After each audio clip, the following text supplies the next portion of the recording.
तो वृंदावन में हमारा कोई परिचय तो था नहीं, तो एक संत से मिले तो उनसे कहा अगर हमें 3 दिन वृंदावन रहने को मिल जाए तो हम दर्शन कर लें। बिहारी जी के नाम सुना था, कहाँ है बिहारी जी कुछ पता नहीं। तो उन्होंने एक जगह हमको रखा और जब यहाँ दर्शन किया, रास और कथा सुनी। उस समय बड़े सिद्ध महापुरुष थे मथुरा दास जी, वो भक्तमाल की चर्चा करते थे, बड़े सिद्ध, वाणी से अमृत टपकता उनकी।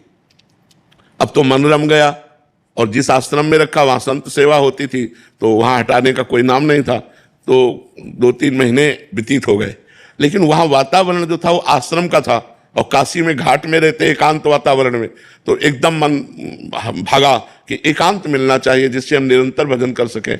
अब वहाँ एकांत हमारा कोई परिचय नहीं, तो मदन मोहन का टीला देखा है, इस टीले पे चढ़ करके एकांत में दोपहर के समय खूब रोए भगवान से आर्त भाव से। 1 रुपया पास नहीं, एक व्यक्ति से परिचय नहीं, 1 इंच जगह नहीं, बिल्कुल अकिंचन ऐसे खूब रोए कि भगवान मुझे वृंदावन वास दे दो।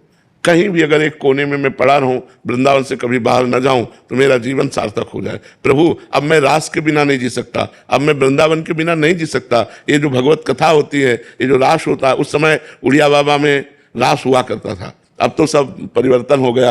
ये स्वामी रासाचार्य श्री राम स्वरूप जी का पांडाल, यहाँ रास होता, पांडाल टूट गया। अब तो बड़ा समय आधुनिक आ गया है, जगह जगह बिल्डिंगें, नहीं तो बहुत लता पता सब। रोए बच्चा, जब खूब रोए, घंटों रोए, और रो करके सोचा कि अब चलो काशी चलते हैं। पुनः जैसा हमारा जीवन था, तो जो ही उतरे तो एक छोटी सी इतनी बड़ी लाली गौर वर्ण की हमारा चला पकड़ा, दोपहर का समय था, और बस ऐसे घूमने लगी चारों तरफ और बोले थी जाएगो बाबा जाएगो। तो हमारी तो कुछ समझ में नहीं आ रहा था, क्योंकि भाव में एकदम उतरे थे, अचला छीना ऐसे चल दिया। जब आगे चले तो हमारे दिमाग में आया ये लाली क्या कह रही थी, जाएगो बाबा। हम ऊपर सोच के आए कि काशी जाना है, ये क्या, ये लाली क्यों। तब लगा यार श्री जी तो नहीं थी, क्योंकि वृंदावन।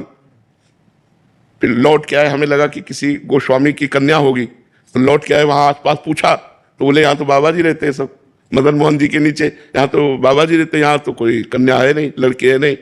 बस हमारे समझ में आ गया कि हमारी लाडली जू हमारे छोर को पकड़ लिया। जिस आश्रम में हम रहते थे उस आश्रम में गए तो पहले से एक संत खड़े थे। उन्होंने कहा बाबा एक महेशानंद गिरी जी संत हैं, आप उनको नहीं जानते, उन्होंने आपको देखा है, वो आपसे मिलना चाहते हैं। उनका क्यों, जब जानते नहीं तो क्यों मिलना। बोले हमें पता नहीं, लेकिन आपको बुलाया है। हम गए, बोले वहाँ जहाँ आप रह रहे हो वहाँ अनुकूल आपके नहीं होगा, ये कमरा है एकांत में, आप यहाँ रह लीजिए। आप क्या व्यवस्था लाडली जी की, और आज देख लो सब व्यवस्था उन्हीं की।